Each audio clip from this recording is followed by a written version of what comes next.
Yes, guys, welcome from me. This is Championship Manager 0102, player profile time. We have a request from Richard Field here. He sent this to me yesterday, and hopefully we'll do a good enough job of it.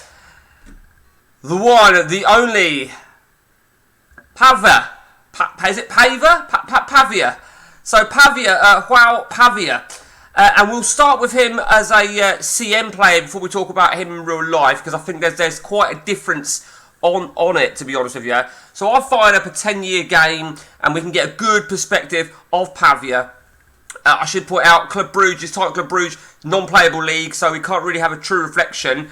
But as you can see, he's got that finishing ability. I mean, the three main attributes of a striker, in my opinion, if you were to say the top three, it's finishing, pace and off the ball, and there you can see he's deadly. Now, on this particular game that I fired up, I bought him as Liverpool, but never really used him. But you can see how well he did at Paris Saint-Germain, although I think Paris Saint-Germain might have been me actually. In fact, I'm pretty sure it was me. 03 to 04. 03 to 04. Oh, I don't know. Maybe it was, maybe it wasn't. Who cares? But generally speaking, he's very, very prolific. Germany, yeah, look at that season there for Hanover. Hanover, that was me again. So I took him around to me because he was quite cheap. 23 starts, 22 goals, 796. Absolutely brilliant. The problem with Pavia in CM, because a lot of people, I mean, I was a late comer to buying him, and a lot of people they get him because he can be very cheap. Well, he is actually available on a free transfer, but there are obviously, if you're starting as a big team, you don't need him. So you know, if you start as Man United, you certainly don't need Pavia. You've got Van Nistelrooy. If you're starting as a little team, he's a perfect player. He's on the equivalent to buying, I'm going to say a cheap name here, Toe Madeira. The only difference is Madeira is not a real player and Pavia is. So he is really a worthwhile player that on a free transfer. You just got to hope no one's against you. If you're a little team, you got to hope no one's against you. If you do go for him as a little team when the first game starts, and you've got ODE playing as it was intended with the contracts, protection coming in, get him on a long contract, and it'll be really, really beneficial. But in the game, as you can see, within 10 years, he's broken into the Portuguese setup for 10 caps, 4 goals, and his auto value is only £4.1 million, which is a bit shit, to be honest with you. It is a bit shit, but he's definitely prolific, and definitely worth the buy.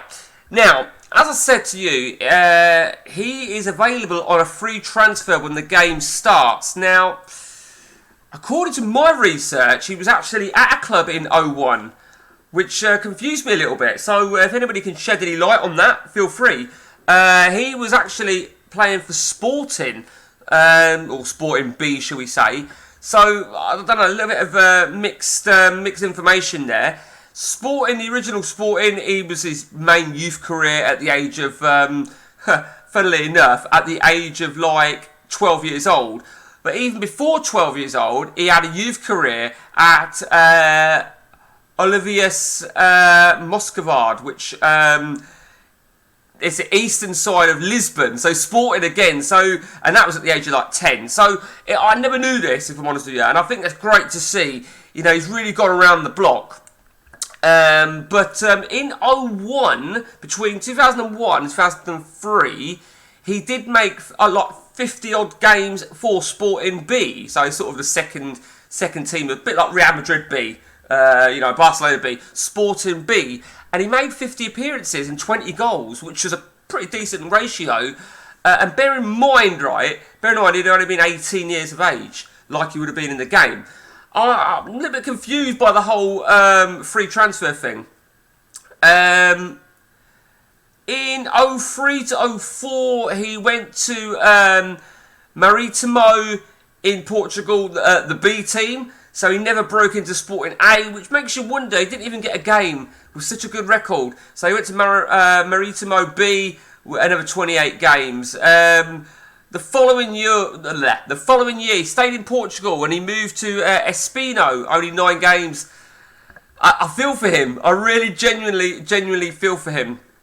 So he never really made it. But in 05 to 07, he moved to Apollo Limassol. Never heard of them. Couldn't even tell you where they're from, but they are from Cyprus. So he went and played in the Cypriot First Division and won the championship title. I'm a little bit confused, right? Because I read something that he won the championship. He won the championship, but I don't know. I don't recall seeing him. I might even have that wrong, to be honest with you. My information is a little bit vague, but he played for a Cypriot team who had a lot of credentials within Cyprus. They were basically, the way I was reading it is, they're a strong Cyprus to Cypriot team, a bit like the Man United of England, but from Cyprus. So, I don't know. That was 05 to 07, 50-odd games, 15-odd goals. He then moved to AEK, no, not Athens, AEK Larnaca, also in Cyprus. Another strange move, because it was only 12 games, 2 goals. That was in 08. He then moved in 08, so he was actually, he moved again to a very familiar side, Grasshoppers, in Switzerland. So Grasshoppers, he was there for 2 years, only 25 games and only 3 goals. So he certainly had a few chances there. He then tended to stay in Switzerland. He moved to Wohlen, another 30-odd games, 16 goals. It was almost like a goal every other game, and that was in 2013 to 14. In 2014, he moved again. He moved, but it was within Switzerland here. So he moved to a team called FC Winterthur, 60-odd games, 20-odd goals. In 2016, he moved to United Zurich, who I've got no information on. And then his last club that I've got wrote down, he played for Diaticon, where he had 7 games, 4 goals. Portuguese under-19s and under-20s. Never broke it to the under-21s or the seniors. Diaticon, I've got no information, but what I do know is that he was manager of them after what I assume he retired in 2018, 18 to 21, he was in charge. But I've got no information about this team.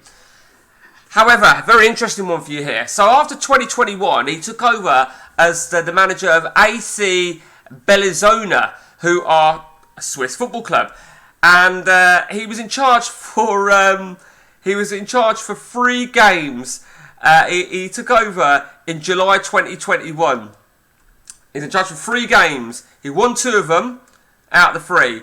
He left on August the 23rd due to, by mutual consent, due to divergent technical views. There you go. So, that's that. Now, I'm just really wondering who Diaticon is, because I've literally got fuck all about them. I've got nothing about them, so I'm a little bit confused. But if anybody can shed any light with that, do share it with us. He's not really got any honours worth screaming about, so I think it's fair to say he did it in CM. He didn't quite do it in real life. So that is Joao Paiva, if that's how you pronounce it. If it's not, tough shit. And as I said, that was a request, and I hope I've managed to do a good enough insight into him. Like I said, he weren't someone that I always went to. I was very much a late goer to him. Probably because that was back in the day that I'd always go for Maxman Sigalko or Onasimo. I was an Onasimo sort of guy who was a forward left centre. Should probably do a video on him, shouldn't I? And that's it from me then, guys. And if you've got anything you want doing, share it with me and I'll put it on the list. Till next time, take it easy.